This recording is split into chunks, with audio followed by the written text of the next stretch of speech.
बड़ी खबर है, हॉर्मुज स्ट्रेट को लेकर अमेरिकी विदेश सचिव मार्को रूबियो ने ईरान को बड़ी चेतावनी दी है और ये चेतावनी जारी करते हुए कहा कि अमेरिका इस अहम समुद्री रास्ते को बंधक नहीं बनने देगा।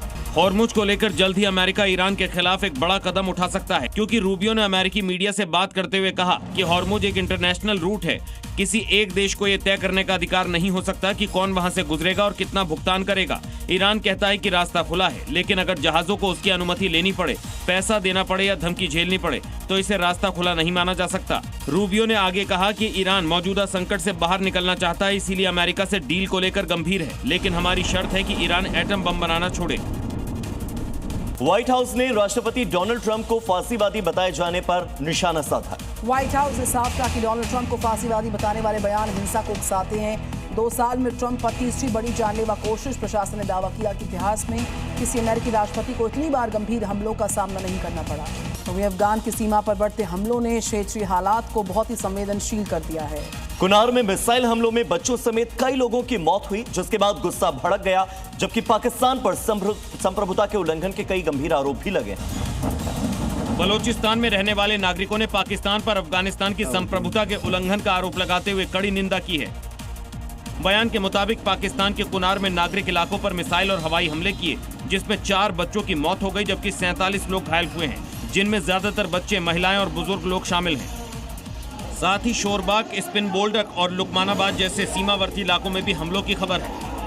इजरायली सेना का बड़ा दावा सामने आया। उत्तरी गजा पट्टी में पिछले कुछ महीनों में 14 किलोमीटर लंबी टनल का जो नेटवर्क है वो नष्ट किया गया।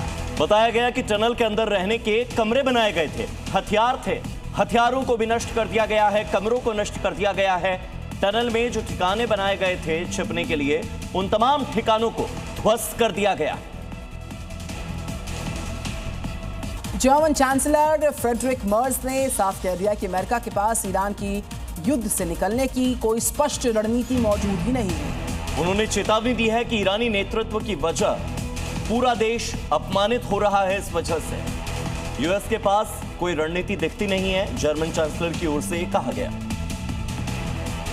सेंट पीटर्सबर्ग में ईरान के विदेश मंत्री अब्बास अराक्ची ने रूस के राष्ट्रपति व्लादिमीर पुतिन से मुलाकात की है। यह बड़ी खबर सामने आ रही है। पुतिन ने जल्द ही शांति की उम्मीद जताई है और कहा है कि ईरान इस मुश्किल दौर से जल्द ही उबर जाएगा।